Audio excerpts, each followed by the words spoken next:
Jalen Hurts and Nick Sirianni admitted yesterday it's a massive test to try to slow down not only this Rams passing attack, but the Rams defense as well. Speaking of defense, Aaron Donald has a specific plan to defeat the Eagles' brotherly shove. And Sean Desai's defense, it's been struggling. Could it get even worse on Sunday? I'm Thomas Mott. This is the Thomas Mott Show.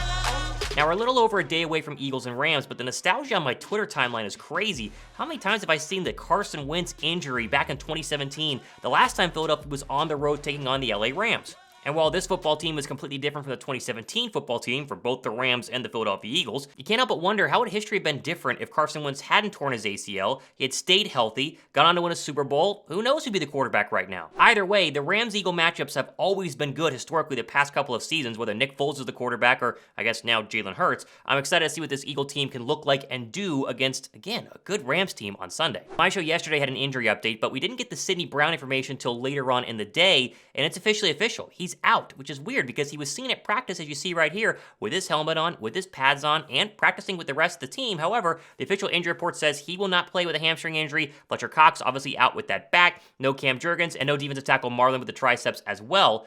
Britton Covey, he's questionable with a concussion, but the main thing is that Sidney Brown, again, practicing but not ready to go. Hamstring injuries are always tough in the National Football League. You saw it with Quez Watkins, minor hamstring, misses a game, now he's back for Philadelphia. Sidney Brown, gonna miss 2 games, maybe even more, depending on what happens next week, but tough blow for Philadelphia to no longer have one of their better young players in a secondary that's been shredded the past couple of weeks. And we all hope that Bradley Roby fills in admirably. We'll wait to see him be activated most likely tomorrow afternoon, right before the game is when the official word will come out on Twitter. He's got to play, though, because Philadelphia is so darn weak right now at both the slot cornerback and just in the secondary as well. We'll talk more about the Eagles' defense in just a second, but Jalen Hurts was asked about facing this Rams team. He gave them a ton of credit and hopefully is showcasing the fact that Philadelphia is not overlooking a Rams team that has lost games this year. Could really put Philadelphia on upset alert. I think they fly to the ball, Hurts said. Obviously, it all starts with Aaron Donald in the middle. He's been doing it for a very long time, playing at a high level for a very long time. He's been the best for a very long time. And so a ton of respect for him as a player. We got a huge challenge in front of us as a team,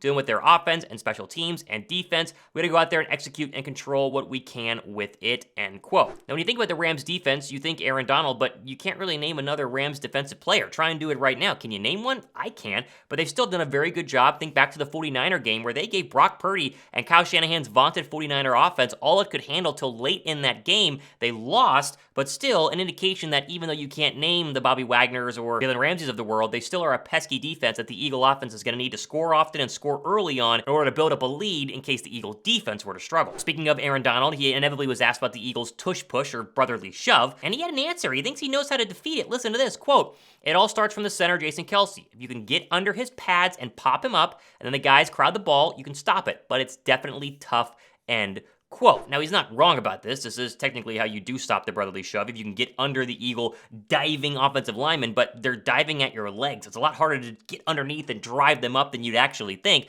Plus, Hurts doesn't necessarily go behind Jason Kelce every single time. He sometimes goes behind Landon Dickerson. He sometimes goes behind Jordan Mailata. He goes to the right side behind Lane Johnson or Sua Opeta in this case. And so while Aaron Donald has probably the best chance out of any defensive tackles in the league to slow this thing down, you got to believe Philadelphia is confident in their ability to continue to convert on 4th down and 1 and 4th down and goal. Now, speaking of Jason Kelce, we always love him, right? He's obviously a legend in Philadelphia, but do you understand he has not allowed a single sack in nearly 2 years? 1 year, 11 months, and 21 days to be exact. He's also allowed just one quarterback hit over the past 2 years, 10 months, and 4 days. Crazy to think this guy was a 0-star recruit. He played running back at the University of Cincinnati, 6th-round draft pick out of Philadelphia. Aaron Donald obviously gives him a lot of credit for the tush push, but obviously a lot of credit needs to be given just in the fact that Kelce, who is alongside other great offensive linemen, hasn't given up a sack in a very, very long time. Now, while I'm worried about Jalen Hurts in the offense, because they need to score as many points as possible, that worry stems from the defense and the fact that the Eagles secondary is 27th right now against the pass and got shredded last week against Sam Howell, who couldn't move the football against the Bears defense that got shredded by the Denver Broncos. Make it make sense. Size defense, they've allowed 28 plays of 15 or more yards with a scheme designed to limit explosive plays. Only defensively challenged teams like the Chargers and the Broncos have allowed more big plays in the passing game. And I know that injuries are an excuse, and you can make them, and honestly, rightfully so. This defense could potentially be getting shredded by a healthy Cooper Kupp, a Puka Nacua, and a Matthew Stafford, who people kind of forgot about this past season after he was out with a lot of injuries during the 2022 year. I like Desai. I think Desai's a much better coordinator than Jonathan Gannon, but he does run a very similar scheme, albeit with some interesting interesting wrinkles in terms of blitz packages and coverage packages, and he doesn't play as soft as coverage, but I think Desai's got his work cut out for him this weekend to make sure that Philadelphia doesn't give up 30-plus points on the road against a Rams team that, if they get a lead, Aaron Donald and that pass rush might try to tee off and feast against Hurts in the offense. Where are you guys at on Sean Desai? You got 4 games to go ahead and view him. The Eagles are 4-0. They've won every single game, so you can't criticize him greatly, but is he a massive improvement over Jonathan Gannon? Is he a minor improvement? Do you miss Jonathan Gannon? I'm curious to see your comments right now. And Nick Sirianni, in his final press conference yesterday, did give a lot of credit to the Rams and head coach Sean McVay, saying he's a lot of respect for them and the job that he's done year in and year out. They're really well coached. You play a team with a good quarterback, anything can happen there too, and Stafford has done a really good job for them. Looks like Cooper Kupp will be ready. That's the way it's shaping up. He's been an unbelievable player. They have a really, really outstanding players. The star power they have, it's going to be a challenge, and quote, I do hope the idea that James Bradbury moving back to his natural position of outside cornerback versus playing in the slot makes a difference in this game, because you figure they're going to move Cooper Kupp on both the inside and the outside, and as long as you can have Slay or Bradbury on him, things might be a little bit better.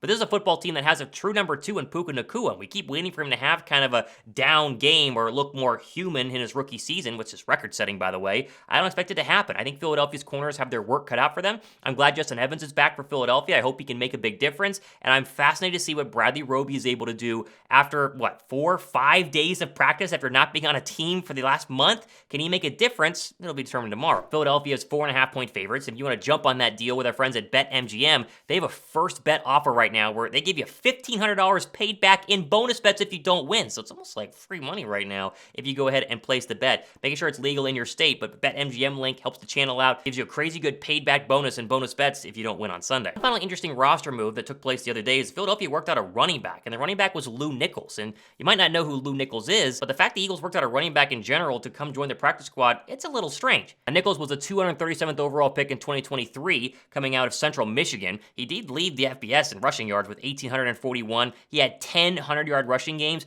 but he went ahead and, of course, was drafted by the Packers and didn't really do much because he suffered a shoulder injury during training camp and was later on let go to injured reserve. Outside DI Birds covered this in a tweet saying, quote, Lou Nichols was elite in 2021, but he battled injuries in 2022 and was eventually released from IR by the Packers after they drafted him in the 7th round of the 2023 draft. He could make more sense as a practice squad developmental running back instead of Bryant Koback. So, does this actually matter in terms of the Eagles game on Sunday or the future of Philadelphia? No, but it is interesting to see Philadelphia working out a running back who maybe could be an experimental practice squad guy that they bring on in the near future. Now, we're trying to figure out how we're going to do tomorrow's broadcast. I'm still 4 days after surgery, and sitting down is very, very difficult. I'm not sure I'm going to be able to be a part of the broadcast tomorrow. We're going to try with Josh Davis, though. Be sure to subscribe for the latest update on that, but we're going to make sure that you guys have plenty of great coverage of the Eagles matchup against the Rams happening tomorrow afternoon. I'm Thomas Mott. This is The Thomas Mott Show.